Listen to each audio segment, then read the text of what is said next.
Hello my friend et bienvenue dans ce nouvel épisode de podcast où on va répondre à la question qu'est-ce qui est le mieux ? Faire du cardio ou faire de la muscu, du renforcement pour perdre du poids ? C'est extrêmement simple et je ne vais pas faire durer le suspense plus longtemps. Les deux sont bien, les deux sont à faire et il n'existe pas un meilleur qu'un autre. Je m'explique, je suis dehors donc il y a peut-être un petit peu de bruit mais je vais m'expliquer très simplement. Le cardio, ça va être très bien parce que tu vas cramer des calories sur le court terme. Ça veut dire que immédiatement, une heure de course va te faire cramer 400 calories. Après, ce qu'il faut faire, c'est qu'il faut tenir cette heure de course. Il faut pouvoir faire une heure de course d'affilée sans s'arrêter, etc. Et c'est pas forcément à la portée de tout le monde. Donc ça peut être très difficile, ça peut être parce que on a mal aux genoux, on a mal aux chevilles, etc. Mais bref, une heure de cardio, ça te fait 400 calories. Tu n'es pas obligé de faire une heure. Petite parenthèse, pour pouvoir perdre du gras. Ça n'existe pas, les fameuses 45 minutes, etc. Même 15 minutes, même 20 minutes, même 30 minutes, c'est très très bien. Donc, faire du cardio de cette manière-là, à une intensité bien évidemment intelligente, donc va pas courir très rapidement autre, et malheureusement, bien souvent, on court trop vite. On fait cette erreur-là et on court bien trop vite par rapport à notre réelle capacité, ce qui fait qu'on se retrouve dans une zone qui n'est pas optimale pour brûler la graisse. Ce que l'on appelle en course à pied la zone idéale, c'est ce qu'on appelle la zone 2. Donc en gros, tu cours et tu es capable de tenir une conversation vraiment de manière fluide. Et si tu n'es pas trop entraîné, tu peux avoir l'impression de courir comme une grand-mère, comme un grand-père, c'est normal. Mais ça, c'est le cardio fait de manière intelligente. Ça va te permettre de cramer du gras, ça va te permettre d'être en bonne santé, avoir un bon système cardiovasculaire, que ta fréquence cardiaque ne soit pas trop élevée. Donc ça, c'est très très très bien. Donc ça te permet de cramer du gras, des calories sur l'instant T, immédiatement. Donc tu as à peu près 400 calories pour une heure. Maintenant, sur le long terme, ce qui est intéressant, c'est de faire du renforcement musculaire. Une activité musculaire qui va solliciter tes muscles avec de la résistance. Par exemple, de la musculation, du travail d'exercice de gainage, de l'isométrie, etc., etc. Ça, c'est intéressant. En gros, renforcement musculaire, tu m'as compris. Ce qui va être intéressant, c'est que dans la séance, tu vas pas cramer beaucoup de calories. Je sais qu'il y a beaucoup de je vais les appeler comme ça, mais influenceurs fitness qui te disent non, mais la musculation, tu crames en une heure, ça crame rien. La muscu, ça crame rien. En vrai, ça crame rien du tout.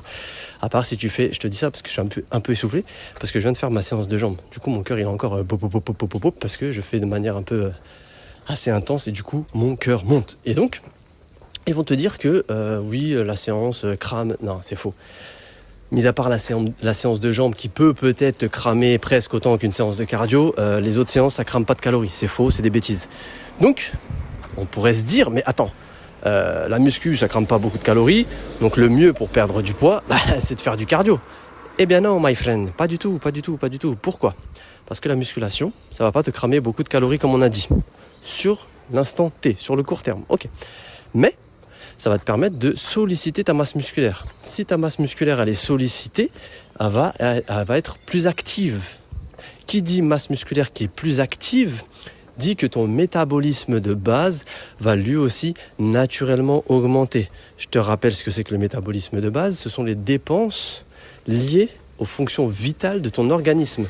Ça veut dire que juste pour maintenir ton organisme en vie, ton corps, si tu es une femme, va dépenser 1400 calories, et si tu es un homme, il va dépenser 1700 calories par jour.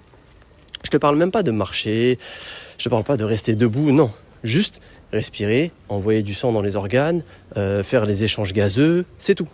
Et la masse musculaire va venir justement augmenter cet apport-là. Du moins la seule chose sur laquelle on peut varier, comme ils disent, le seul facteur contrôlé qui varie dans le métabolisme de base, ça va être la masse musculaire. Plus tu es musclé, plus ta masse musculaire est importante, plus tu augmentes ta masse musculaire et plus ton métabolisme de base augmente et donc plus ta dépense calorique journalière, donc plus tu vas cramer de calories dans la journée, ta dépense va augmenter.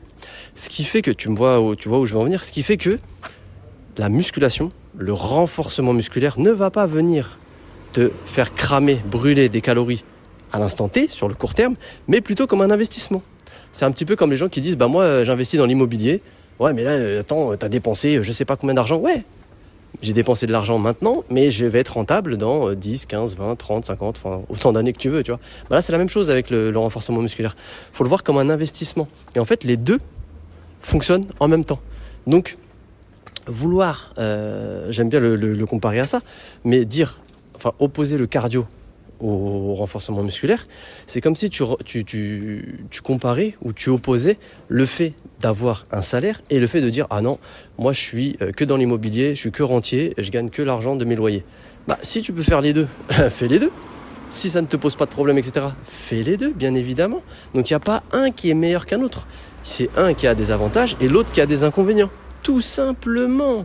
Et en plus de ça, ce qui va être intéressant, c'est que le renforcement musculaire va venir, comme son nom l'indique, renforcer tes muscles. Si tes muscles sont renforcés, ça veut dire que lors de la course à pied, lors de ton vélo, lors de ton cardio, lors de tout ce que tu veux, tu seras beaucoup plus à l'aise parce que tes muscles seront plus puissants. Tes articulations également seront renforcées, donc tu auras moins de douleur, tu seras plus droit, que du bonus. Du coup, ce sera plus facile de faire des bonnes séances de cardio. Et du coup, avec les séances de cardio, tu pourras cramer encore plus de gras sur le cou. Enfin, c'est un cercle vertueux. Donc, il n'y a pas à opposer les deux. Il n'y a pas à dire « je veux faire ça uniquement, je veux faire ça uniquement ». Non. Les deux sont à faire. Les deux sont à faire en fonction de tes objectifs, en fonction aussi de tes préférences, mais également en fonction aussi, j'ai envie de dire, de ta disponibilité, de tes facilités. Si tu me dis, écoute, moi c'est galère de faire du cardio parce que X, Y raison, en fait, fais un peu plus de renforcement musculaire. Si en fait, c'est plus facile pour moi de faire du renforcement musculaire, fais un peu plus de renforcement musculaire. Mais, essaye de faire les deux. Il n'y a pas forcément un qui est meilleur qu'un autre. Ce que je vais te dire, par contre, il y a une activité que tu préféreras. Et moi, comme je dis toujours, il y a la théorie. Donc, par exemple, en théorie, le chemin A est le plus rapide, le plus court. Ok, d'accord. Mais le chemin B, c'est celui que je connais par cœur, où j'ai peu de risque de me perdre. Le chemin A, c'est le plus court, mais j'ai un risque de me perdre. Donc, au final, je peux perdre du temps parce que je fais des détours. Et le chemin B, c'est le chemin que je connais par cœur, mais il est un peu plus long. En empruntant quel chemin je vais arriver en premier? Moi, je pense que je vais arriver en premier en empruntant le chemin B, même s'il est le plus long, parce que je le connais par cœur. Là, c'est exactement la même chose. Comment est-ce que je vais réussir à avoir plus de résultats, à perdre du poids, etc., en faisant du cardio ou du renforcement musculaire? En fait, c'est à toi de choisir. Si tu sais que tu feras plus facilement du renforcement musculaire que du cardio, ne te dis pas non, il faut que je fasse 50-50 parce que ça se trouve, tu vas sauter. Ça se trouve, tu vas sauter des séances de cardio, tu vas pas y aller parce que tu auras la flemme.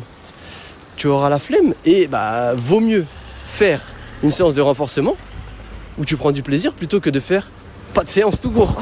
Tu m'as compris? Et ça vaut bien évidemment, désolé, il y a eu un scooter, et ça vaut bien évidemment également dans l'inverse. Vaut mieux faire une séance de cardio que pas de séance de renforcement musculaire. Donc c'est un équilibre qu'il faut trouver et je pense que maintenant tu commences à comprendre ma manière de voir les choses. C'est pas tout blanc, c'est pas tout noir, c'est pas toujours la même chose, ça peut changer, ça peut être un peu plus, un peu moins. Il faut faire, je vais pas dire à l'envie, mais il faut faire au plus optimal. Il faut optimiser les choses. Si c'est plus facile pour toi de faire plus de cardio, fais plus de cardio. Si c'est plus facile pour toi de faire du renforcement musculaire, fais plus de renforcement musculaire. Si à une période, parce que regarde par exemple, tu dis moi j'aime bien courir l'été, etc. Mais l'hiver c'est difficile. Il fait nuit tôt, il fait froid, il y a du verglas, il pleut, etc. Il y a plein, tu vois, d'explications possibles. Donc pense toujours à ce qui te, je vais pas dire facilite, mais optimise pour toi, en fonction de ta situation, en fonction de toi. Et bien évidemment, tu as la réponse maintenant. Quel est le mieux entre le renforcement musculaire, les scooters qui font du bruit, quel est le mieux entre renforcement musculaire ou cardio pour perdre du poids? Les deux sont complémentaires, les deux fonctionneront pour toi, mais le mieux c'est d'associer les deux. Voilà my friend, tu as la réponse à cette question. J'espère que ce podcast là t'a plu et t'a permis de trouver réponse à tes questions. Et comme d'habitude, je te laisse des petits liens intéressants en description si ça t'intéresse pour y jeter un œil. Et on se dit à très bientôt pour un nouvel épisode de podcast.